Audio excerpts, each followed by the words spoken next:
A lot of these kids didn't meet Coach Drass, don't know, what he did for us.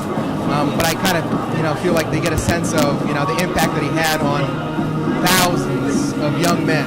A lot of these kids come from inner cities and different things that didn't have a father figure, and Drass was a father figure.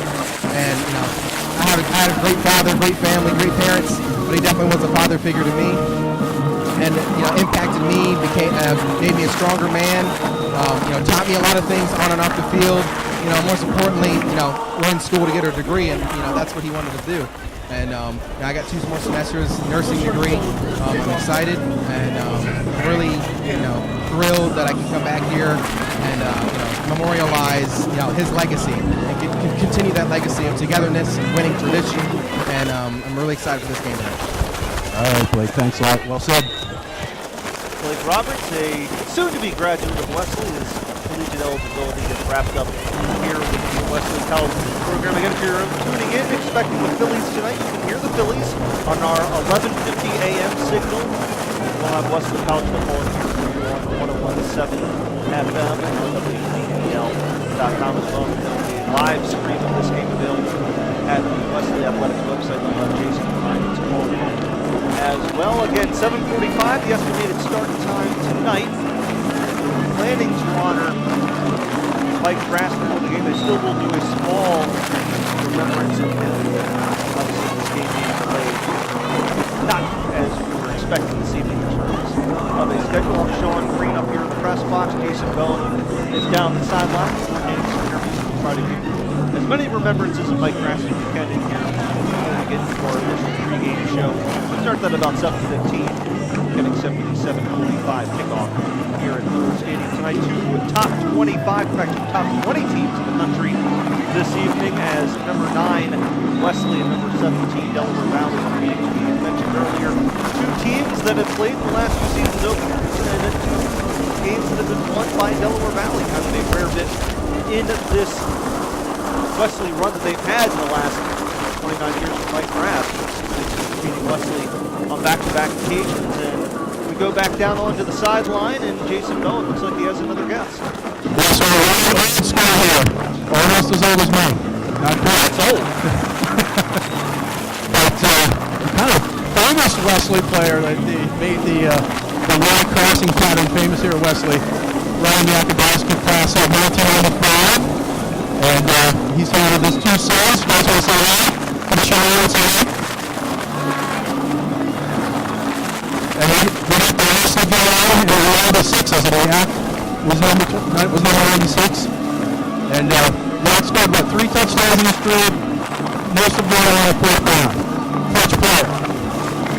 That's my son Chase. There's actually about 1,100 yards, over 12 yards per catch. About 79 receptions, 5 touchdowns, Coach. But who's counting? Well, yes. So, yeah, talk a little bit about why we're here tonight, obviously, for Coach Drass, but what meant to you and its effect in your life and being part of the Wesley football program? Well, first off, I wouldn't miss this game for the world. Coach Drass had a tremendous impact on me as a person. In college, you're going through a lot of growth, as a young man, as an athlete, as a student, and sometimes you get a little off course. And who was there every step of the way when I did veer off course? It was Coach Drass. And I'll never forget the support he gave me, both on and off the field. And I had a chance to talk to him shortly before his passing. Saw, a lot of the alumni in the memorial service.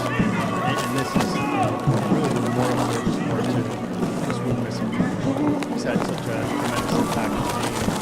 And allowed me to grow up in Manly and today. And I'm very grateful.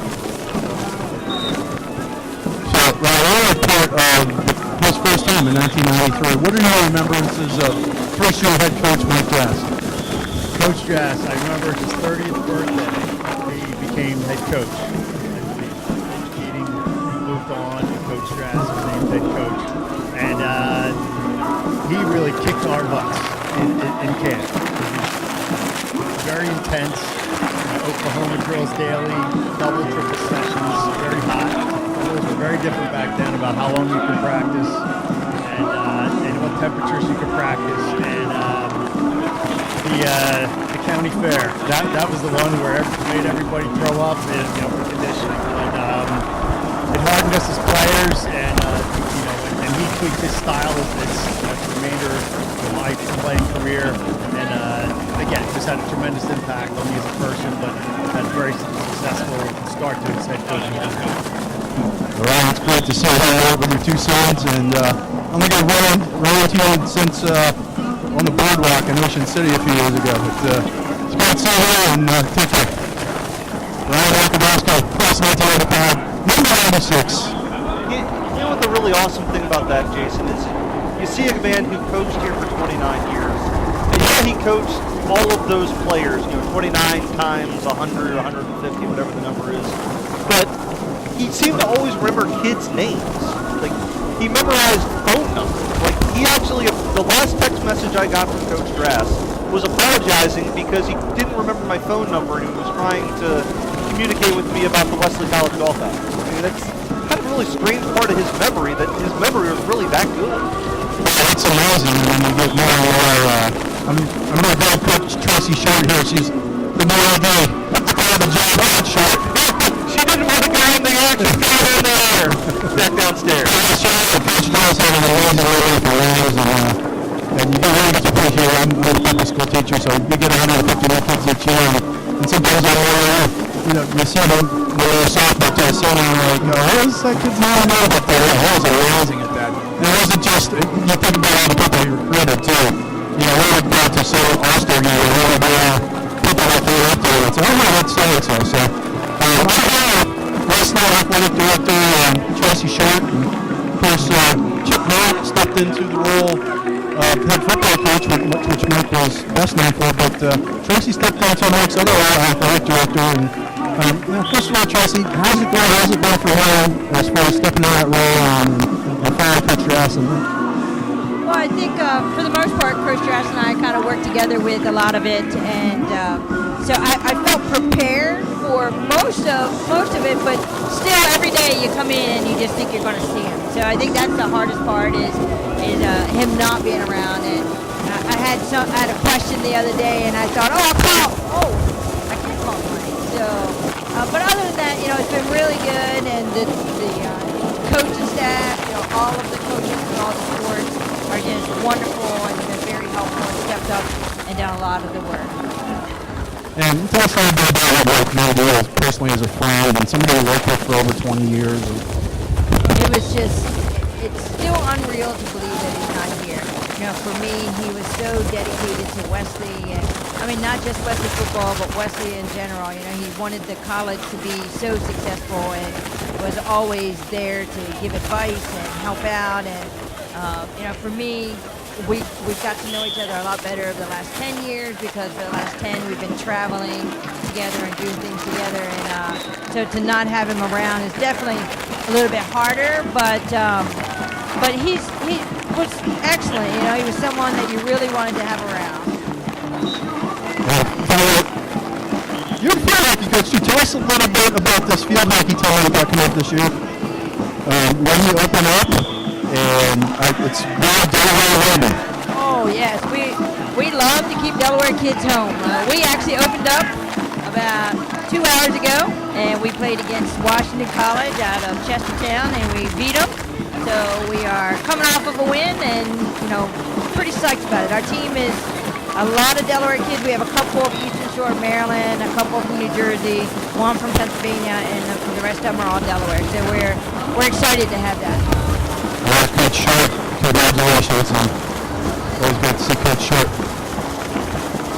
What a challenge she's got tonight as the athletic director. She had her own game, and I know they were having problems with the lightning delay over at DE Turf. They were playing in Frederica today, and the thunderstorm's actually still setting over Milford right now, so they had to worry about that. And then she's got to race over here and play athletic director for a game that's delayed for just the second time in stadium history that I'm aware of, at least since the field turf got put in here. So a really unique situation for her, but certainly excited to see what she's going to do with this program as it moves forward.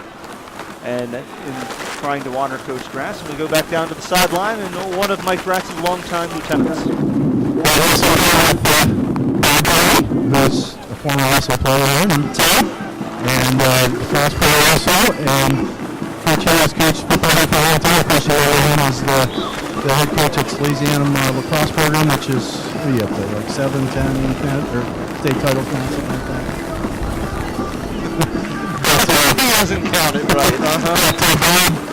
Very close to Coach Drass over these years, and we all took this last time. Talk a little bit about what Coach Drass meant to you, and Coach Drass has meant everything to me over the last 20 plus years. Came in as a freshman and just an amazing coach. I wouldn't be in the situation we are today without Coach Drass. Unbelievable role model, just a great man, and really miss him. But all of our success really comes down to Coach Drass, Coach Knapp, and what they've instilled in us over the years. Just unbelievable. We really miss him. You talk about a specific time, maybe as a player or coach, where he got lucky or helped you out. But Coach Hill is also probably the funniest coach on the staff, so. Coach was he loved my sense of humor, so we did a lot of laughing. But there's when Coach Drass let out his roar, I think everybody really sent a shiver down your spine. So it was we were always laughing, but we knew when we stepped on the field it was all about business, and he's unbelievable coach. All right, thanks, Bob. Bob, number 10. And we are honoring 31. We are honoring the late Wesley head coach Mike Drass here. We've had a rain delay here. There was over 4 inches of rain here in Dover. It flooded out the field for a while. The field has, really weird to say this on an artificial turf surface, but the turf or the rain receded off the field. So we are able to play some football this evening, but it's going to be a 7:45 kickoff here at Miller Stadium. And very quickly, we will pause 10 seconds for station identification. You're listening to Wesley College Football.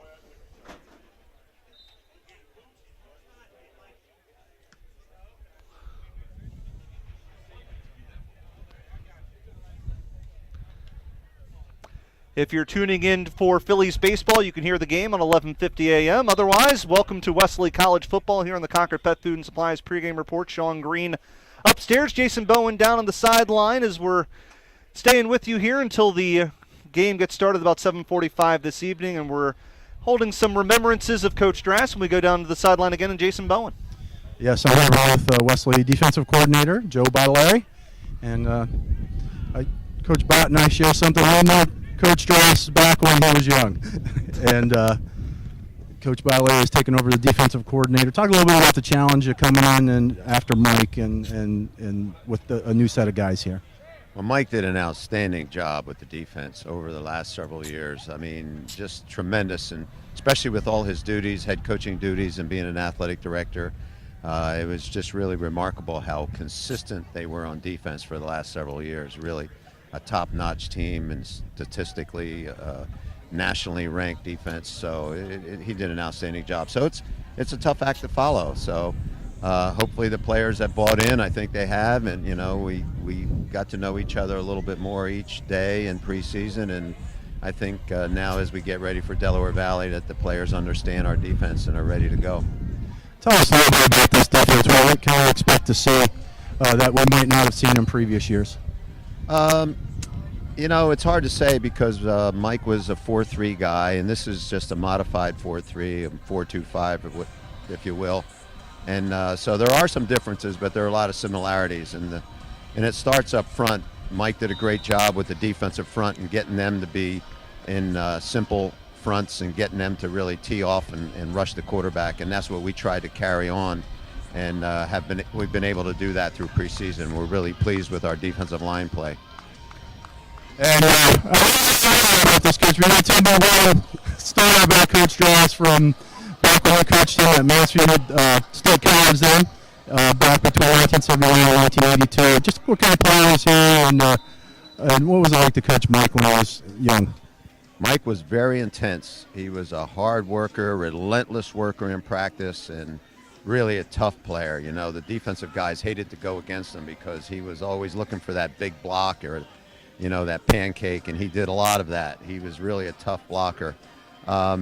He was a fun-loving guy. He was a good leader and a great teammate to all his teammates and an outstanding player. But off the field, he liked to have fun. And, you know, I had a policy where I didn't allow him to join fraternities because we had some issues in the first year I was there. So Mike got together with some of the other football players and said, we're going to start our own fraternity. It's going to be Alpha Beta Brewski. And that really stuck, and that was a lot of fun. And you know, the guys had fun with it, but it was all in good fun, nothing malicious or anything like that. But Mike was quite a character. God bless him. All right, Coach Bott, thanks for talking to us. Good luck tonight. Thank you. Coach Joe Bott, the new defensive coordinator, Mike Drass' head coach, from 1979 until 1982. And I think that's going to be one of the more interesting side notes tonight as we watch this new look Wesley sideline without Mike Drass's. Chip Knapp's going to have to pay a little more attention to the defensive side of things than he's had to do before, and a whole different voice of that defense. And you just hear there in a couple of words from Coach Joe Bottiglieri, he's got a different personality, a different vocal structure, quite frankly, than Mike Drass. So, you know, talking to a couple of players this week, that's been an adjustment they've had to make, is just the personalities of the two men are so different, even though they're intertwined back when Drass was a player. Watching scrimmages and watching practice, he's got to be a quiet but far away, and he's a 47-year veteran of coaching. You know, he's been the head coach at a couple Division II schools, and you know, at the FCS level with assistant at Lehigh, Lehigh and those sorts of things. So he's a very steady hand, good guy. He's a guy who's been a head coach that Chip can bounce things off of. So it's good to have Coach Bottiglieri here at Wesley. Yeah, that was an excellent find. And yeah, the Wesley, we should probably mention some of the Wesley coaching changes that happened. Obviously, Chip Knapp going to head coach. Steve Azanese, the longtime quarterback, sometimes receivers coach and recruiting coordinator, is now the offensive coordinator. And obviously Joe Bottiglieri will be the new defensive coordinator. So those are the major changes for Wesley. And really, Jason, the question is going to be tonight, just how does Chip balance his time? Does he stay focused on the offense, much like Mike Drass did with the defense, and Chip was really the offensive coach and basically never shall the twine meet? Does Chip kind of give Coach Bottiglieri the same leeway that he had with Coach Drass? That'll be interesting to see. I mean, his first year as head coach, just from watching Chip in practice, it wasn't definitely when I watched, because I participated and watched a lot of Wesley football practices. It was a different role for Chip, at least through camp here. You could see him taking a look at the team as a whole and how can we improve the team as a whole, and you know, talking to the defense really for the first time, and when you get together at the end of practice and have that talk. And so, you know, I think he's working to promote Steve and continue to develop Steve, who's done a great job over the years with the receivers. And, you know, called a few games in his absence when, you know, Ben had his medical issues. But, you know, I think, you know, he's still got, it's his offense, and he's got a lot invested in that. And nobody knows it better than him. And, you know, the proof's in the pudding, as Coach Nowakowski would say, over the years. Wesley's assistant offensive line coach, he's been very successful. So, yeah, I think he's going to, you know, as Mike did, take a look at the whole team. But it was obvious that he was doing that through camp. If you're tuning in wondering why we're not doing play-by-play at the moment, we're in a 45-minute delay as Wesley and Delaware Valley will get started at 7:45 tonight. We had heavy rain here in the Dover region, actually flooded out Route 13, Route 8. What was it? Kings Highway was officially a whitewater course at one point, so the field flooded out, and they are back. It's back dry, and we're going to have some football here tonight. If you're listening for Phillies baseball, tune on over to 11:50 a.m. First pitch getting underway with the Chicago Cubs. We go back downstairs to Jason Bowen. Two starting linebackers for last year, and now they're assistant coaches as they finish up their internships and those sorts of things here at Wesley, and are helping out with the team. And we'll talk to Mike first. Mike, you're a local guy, Lake Forest High School. Tell us just all about the influences of Coach Drass, being from this area, and getting to come here to Wesley and play for him? Yeah, growing up in Delaware, you definitely hear about, the small school, Wesley College, and, Coach Drass as a coach, he pretty much left a legacy in the state.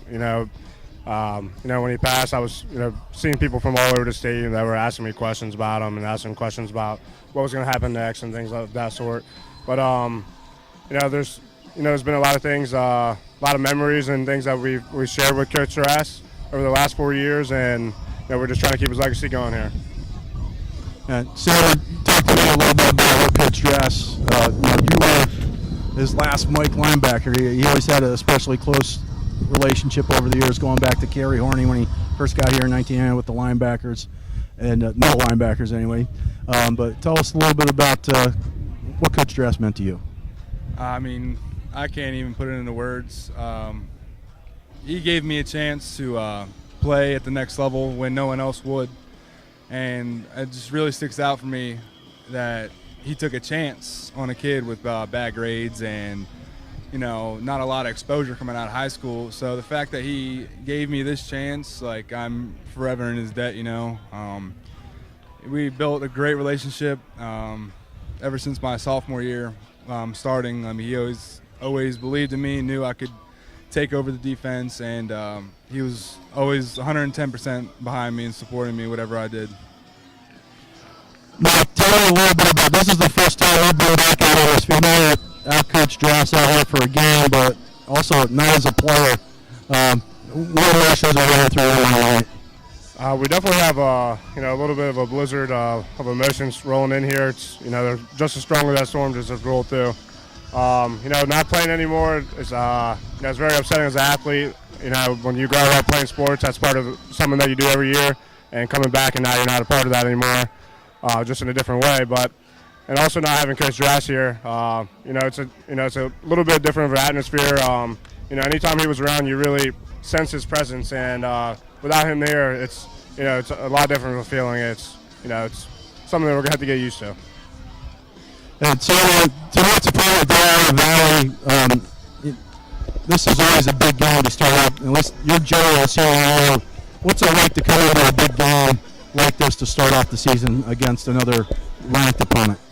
I think it's great for the team-wise. They've always been a challenge the past 2 years, and great competitors always in and out, offense, defense, special teams. So it gives our guys kind of a sense of what's going to happen after this game and what they should expect coming up in the season. So it gives them a good look.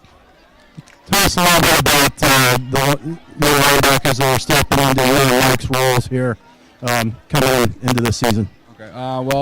Najee Wilson, outside linebacker for us last year, weak side. So he definitely is carrying on the presence of the defense and the leadership role with the front seven. Jason Stewart was under my wing and under Sabino's wing, learning from us two. So that has a big impact on both of them. Dante Daniels played a lot as a freshman. That's usually very rare. But the athleticism that he has and the passion and the drive to learn and to better himself every day, it's definitely a good group of linebackers. And then some transfers that we got in. Nazir Williams, kid from UConn's bringing in the intensity from Division I to D3, and his work ethic is beyond anything I've ever seen. So it's gonna be a good year. All right, thanks guys. Go back to your first game as coaches.